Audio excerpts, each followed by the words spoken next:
Christmas isn't just a day. It's a frame of mind. On this week's episode of Remakes, what were they thinking? We're back! Did you miss us? We're celebrating Christmas in July. We watched the 1947 classic Miracle on 34th Street. And followed it up by the 1994 unfortunate remake. So before we dive into today's episode, I think it's best that we address the elephant in the room. We're not in our usual location. No, unfortunately, this one had to update her kitchen. We had to do some updating. Okay, so because we're not in our typical setting, we decided to put up Christmas decorations for you. Look, we have more books than Bessie DeVos. Of course we do. What's our plot, Anne? In this Christmas classic, an old man going by the name of Kris Kringle fills in for an intoxicated Santa. Wait, this is a family movie? Supposedly. In Macy's annual Thanksgiving Day parade. Ooh. Kringle proves to be such a hit that he is soon appearing regularly at the chain's main store in Manhattan. Ooh, I know that place. I've been there. When Kringle surprises customers and employees alike by claiming that he's really Santa Claus, it leads to a court case. What? To determine his mental health and, more importantly, his authenticity. Interesting. Hey, do we have props? Yes. Do we have the dolls? No, those bitches are still on staycation. What? You What do we know, have? so we actually have their babies. Babies. Their babies representing the 1947 classic. We have this doll. Oh, precious little baby. Okay, 1947. And to represent the 1994, we have this baby doll. Oh, isn't she cute? And she's dressed in Christmas green. Okay, so Anne and I decided that since we're all hopefully familiar with Miracle on 34th Street, we'd focus more on the main characters, their similarities, and their differences between the two versions.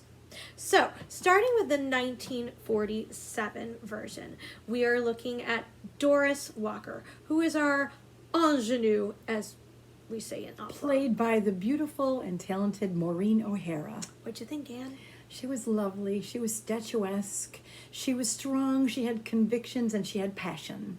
I want to point out the fact that in this version, they said in the story, somewhere in the middle, I believe, that she is divorced. Something that really didn't happen during the 1940s. And it wasn't generally involved in a film either. No. But nonetheless, she doesn't like fairy tales, Santa, or any type of myths. She wants her daughter to be independent. Awesome. Great job. So, okay, 1994. Oh my God, Elizabeth Perkins. I don't really know who she is. I don't know who she is either, but can I just tell you the worst thing that just distracted me was the darn backlighting. There was this light that made her look like she had this glow behind her the entire time, and it was done on purpose. Aside from that, she was weak, she was whiny. What did you think? She's supposed to be a boss bitch. She wasn't a boss. And she wasn't. She was like the most like Wembley person in the movie. And did you notice that she had all these close-ups? Everything close-up. There was always these close-ups in the backlight. I'm like, I'm sorry, didn't work for me. Nope. Next. Next. Don't throw the baby. Oh, I'd like to point out something about 1994 Mrs. Walker. Her name is Dory as opposed to Doris. Might as well just call her a Karen. Now we need to talk about Doris and Dory's daughter, Susan. Okay, who do you want to start with? 1947, of course. All right. Played by the adorable Natalie Wood. She started out as a child actress, one of the few child actresses that moved on into an adult actress. That's important to know. I've seen West Side Story. We're not doing that one right now. She doesn't sing! She doesn't sing! Okay. Ugh. So, Susan, this child was, she was smart. She said right off the bat, I go to progressive school. And she was bored about Christmas because look at how her mother raised her, that it's a myth. But I didn't feel like she was over the top. I didn't find her annoyingly, syrupy or anything like that. You know, I liked her I did as a too. child actress. I have nothing against her. I thought it was a wonderful performance. I thought her delivery was great. She was realistic, don't you think? I thought she was realistic. Now, so 1994, that would be Mara Wilson? Mara Wilson, who was a big child actress in the 1990s. So they made her basically like a 64-year-old trapped in the body of a 6-year-old. She had all these big words that she used. Lovely words, but it was a little bit over the top. She was a little whiny, don't you think? A little whiny at times? I mean, like, look, I adore Too Mara in Matilda. Okay? I adore her in that movie. One of my favorites. But she was always like this with her big words. I'm like, just- really? Sorry. Yeah, she's cute. She's cute, but She worked. it was too much. I think that was just to bring in the audience because she had just done Mrs. Doubtfire. She was going to be in Matilda. She was the girl you wanted your daughter to be. Good actress, but it must be. It was their Whiny on direction. Twitter now. Yeah. Oh well. Let's talk about the guy, the suitor, the potential love interest. Might as well. 1947. Character's name was Fred Gailey. Played by John Payne. Okay. I mean, he was okay. He played him very enthusiastically. I mean, he was bound and determined to get Miss Doris to be his intended. But what did you notice in the film? Okay, I'm sorry, but I never realized this until I was an adult. They don't actually meet until Thanksgiving after she comes home from the parade. He invites Susan over to watch the parade. And they're neighbors. He lives across the hall. They're neighbors. Regardless, they don't know each other because, like most New Why Yorkers, is Susan you over don't in know his your apartment? neighbors. If she hasn't met Stranger him. danger! That didn't come out to light. I don't care. It's creepy. And then he goes, "Oh, I'm very fond of her." Yikes! She's pretty. No, he's referring to the daughter, Oh, Susan. he's referring to the daughter. He's Yeah. referring to the daughter. That is just A creepy. little over the top. Like, But you know what? seriously? Acceptable. I mean, I didn't think of it either until you brought it to my attention. You spoiled it for me. Okay, 1994. What do you All think? right.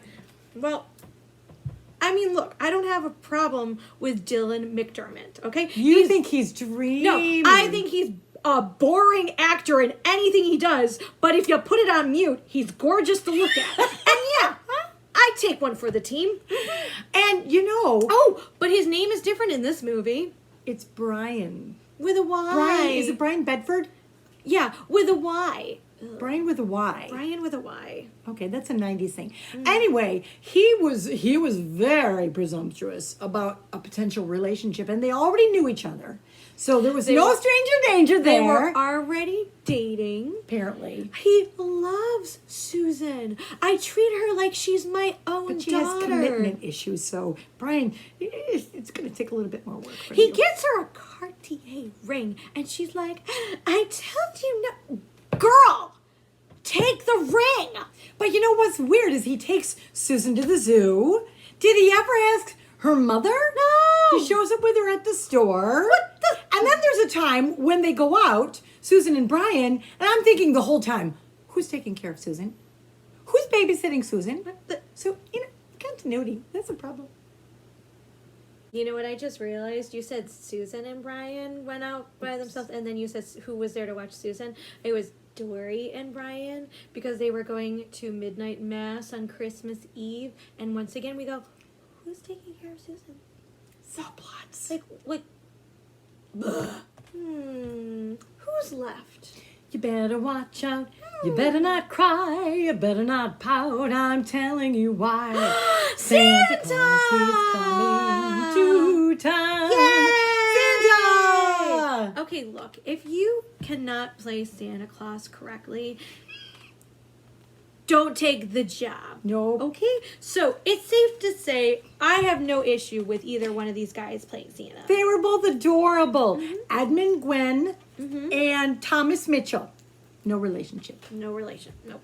I thought they were wonderful. They were perfect in the role, both of them. What did you think? I enjoyed both. I mean, this one was worried about Christmas. He was worried about the commercialism. Yes. This one was a little bit more... Very serious. Wanting Yeah. people to believe. Yeah. Wanting people to believe. But that yes. message, it didn't really come across. The message was stronger here. But nonetheless, it's not either. It was basically the script fault, okay? It was the screenplay. The actors were wonderful. Yes, absolutely. No. I have nothing, okay? I have absolutely nothing. I can't say anything bad about Santa Claus. I want presents at Christmas. There you go. I think the best thing to do now is to talk about the similarities and the differences between the two films. Good idea. How about we start with the stores? Absolutely. So in 1947, take it away, Anne. We had Macy's department store, Ooh. and the rival store being Gimbel's department store. Okay. And Macy's store, the Santa, gave ideas to customers as to where they could shop to get a better bargain. And at first that was a problem, but then it worked to their advantage where the customer's like, I'm going to shop for everything here at Macy's. So the two stores ended up working together, and the two owners actually took a picture with Santa. Isn't that nice? 1947, they worked together. What about Wow. 1994? 1994, we had Kohl's. Coles. I guess Macy's didn't want to be a part of this Nope, movie. did not want to give permission whatsoever. Can't say I blame them. And then the rival store, Shoppers Express. and then there was like this whole vindictive plan and a subplot where minions were trying to like get Santa Kris Kringle from Macy's to go work for them. Unnecessary. And you're just like, wait, that's What were they thinking? that was the guy from Sex and the City. What is he doing? Why is he a bad guy? He's usually hot. Yes, unnecessary. What's his name? James something? Why were they trying to get Santa Just in shirtless. trouble? I don't know. They were trying to get Santa in trouble. Oh, look, I thought this was like a family movie, but like throughout the movie, it's like, is it a romance? Is it a suspense? Why are there got minions? so dark. I don't get it. It was pointless. So, like all feel-good family movies, Santa had goals. Yes. In the 1947 picture, where's our girl? Yes. His goal was to teach Susan how to have an imagination, and also he wanted to save lost souls, wanted them to believe in Santa Claus and Christmas again. Because apparently people don't believe in Christmas. In 1947. Okay. So, 1994, they wanted to save Kohl's department store. Apparently, they were headed for financial ruin. And the real goal actually was for people to believe. And they had this huge Believe campaign. I mean, it was charming and it did make you feel good. And I do remember seeing that Believe everywhere a while back. Do you remember seeing it? Macy's actually now uses that as Yeah. a campaign during the holidays. So that's what saved Santa. Believe. Everyone believe. We need to talk about the infamous court scene, which is not a trial, but a hearing. Santa's hearing. Yes, 1947. Okay. So, number of people testified on behalf of Santa Claus. Even children. Whether Santa is real. Do you believe? Don't you believe? And the interesting thing about this film is that the judge was up for re-election. So he was weighing, are they going to vote for me if I say Santa Claus is not real? He had to be very good thing. careful. That's a good thing. Now, the U.S. Postal Service helped for Santa to prove that he was real in the film. And how do you think they did that? Well, you know how children send letters to Santa Claus? I do. They usually go to what's called a dead letter office. Yes. So they show the postal department sorting the mail, and here's a Santa Claus letter, and it's addressed to the court. So, like, what do you think? Maybe we should send all of them there. And if I'm not mistaken, it's the letter that Susan sends to Santa. Of course, out of and all those letters. Doris writes at the bottom, I believe in you. It was pretty What? sweet. That's like the turning of the whatever. It's like, oh my God, the epiphany. Yay. She's finally believing in Santa. So basically, the judge is like, Well, if they bring in these like 24 bags of mail, if the U.S. Postal Service, which is part of the government, the United States government, if they believe in Santa Claus, then I do too. So, Huzzah! right. 1994. 1994. I just want to talk about the fact that in the 1947 film, the court scene is 10 minutes. In the 1994 version, it is like 42 minutes at least. At least, and then there's another 15 minutes to go in the Was damn all that film. necessary? No. Okay, so what happens? So anyway, it was basically the same tactic, but they use the dollar bill. In God we trust. Okay? Dollar bill saved the day. Because then the judge is like,